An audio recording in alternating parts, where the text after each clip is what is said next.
मंडळी, एकदा मी इंस्टाग्रामला दुसऱ्याची व्हिडिओ घेऊन त्याला व्हॉइसवर देऊन रील म्हणून पोस्ट केली आणि त्या रीलला तब्बल 6 मिलियन पेक्षा जास्त व्ह्यूज गेले आणि त्या एका रीलमुळे माझे तब्बल 4000 पेक्षा जास्त फॉलोअर्स वाढले आणि मी काही एक्सपेक्ट केलं नव्हतं. पण त्या रीलमुळे माझा खरा कंटेंट क्रिएटर क्षेत्रातला प्रवास सुरू झाला.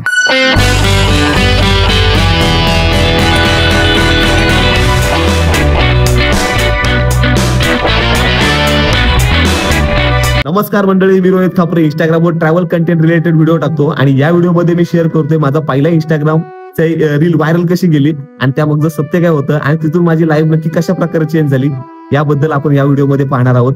तर चला या व्हिडिओला सुरुवात करूया. ऍक्च्युली इंस्टाग्रामला मी जेव्हा सुरुवात केली तेव्हा माझं रोहित खापरे अकाउंट एक वेगळं होतं, म्हणजे जे प्रायव्हेट अकाउंट जे आता झालंय आणि त्याच्यावर मी खूप साऱ्या एक म्युझिक रील टाकायचो, त्याला एक 200-300 व्ह्यूज असायचे स्टार्टिंगला आणि जे ट्रेंडिंग ऑडिओ खूप हॅशटॅग आणि मोठं डिस्क्रिप्शन वगैरे लावायचो आणि त्याला जास्त काही व्ह्यूज वगैरे जायचे नाहीत. आणि त्यानंतर मी रोहित खापरे हे नवीन अकाउंट चालू केलं, जे येल्लो लोगोवाला आता तुम्ही बघताय, जे मला आता 23,000 फॉलोअर्स आहेत आपले ते अकाउंट.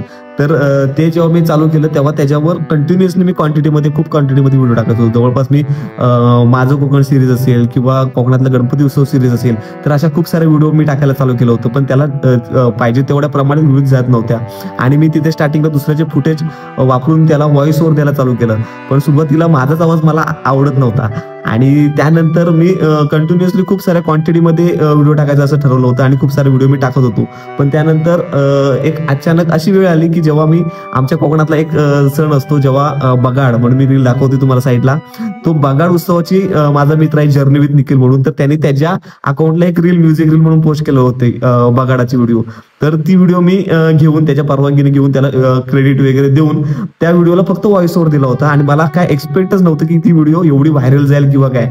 आणि मी सहजासहजी नेहमीसारखी ती पोस्ट केली होती रील आणि त्याच्या नोटिफिकेशन पाहून मी एवढा शॉक झालो की खूप सारा नोटिफिकेशन, कमेंट, आणि तिथं मला समजलं की नक्की व्हायरल म्हणजे काय आणि व्हायरल रील नक्की काय असते हे तिथं मला समजलं.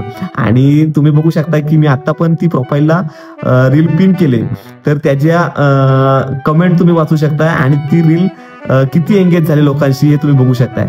आणि तेव्हा मला समजलं की कंटेंट क्रिएटर हे साधं सुद्धा क्षेत्र नाही आणि तिथून खूप सारे मार्ग आपल्याला ओपन होतात आणि फक्त एका रीलची गरज असते जी व्हायरल होते आणि ती आपल्याला खूप सारं मोटिवेशन देऊन जाते. तर नक्कीच ती रील माझ्यासाठी लाईफ चेंजिंग होती. आणि आता बघूया की त्या रीलमध्ये मी नक्की असं काय केलंय की ती रील व्हायरल झाली आणि रील जास्तीत जास्त लोकांपर्यंत का पोहोचली याचं रिझन आता आपण जाणून घेऊया. तसं बघायला गेलं तर रील व्हायरल होण्याची खूप कारण आहेत. जसं की स्टार्टिंगचे पहिले एक 4-5 सेकंद तुम्ही जो हुक देताय, जसं की मी त्या रीलमध्ये म्हटलं की कोकणातील मनात धडकी बनवणारी बगाडाची ही प्रथा तुम्हाला माहिती आहे का.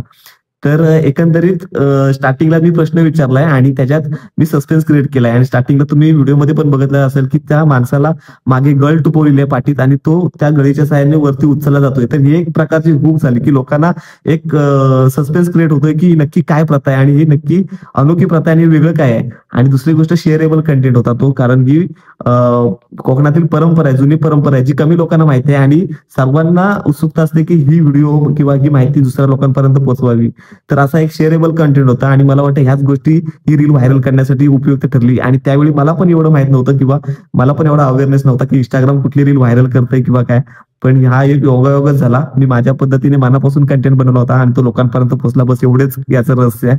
आणि तिथून मला खरी सुरुवात झाली माझ्या कंटेंट क्रिएटर प्रवासाची. तिथून मी खूप सारा इंस्टाग्रामचे खूप सारे पेड कोर्सेस असतात किंवा काय, तर त्यातला मी 1-2 कोर्स केले जे खूप कमी अगदी 200-300 रुपयाचे होते आणि त्याच्यात त्यांनी खूप साऱ्या सिटी असेल, कॉल टू ऍक्शन व्हिडिओच्या शेवटला असेल की आपण लोकांना प्रवृत्त करतो की आपल्या रील शेअर करा किंवा कमेंट करा किंवा अशाच माहितीपूर्ण व्हिडिओसाठी मला फॉलो करायला अजिबात विसरू नका, या अशा सिटी असतात शेवटला. त्या अशा खूप साऱ्या गोष्टी नंतर मी शिकत गेलो आणि खरंच म्हणजे ह्या व्हिडिओने माझा पूर्ण कंटेंट क्रिएटरचा प्रवास या व्हिडिओमुळे माझा सुरू झालाय.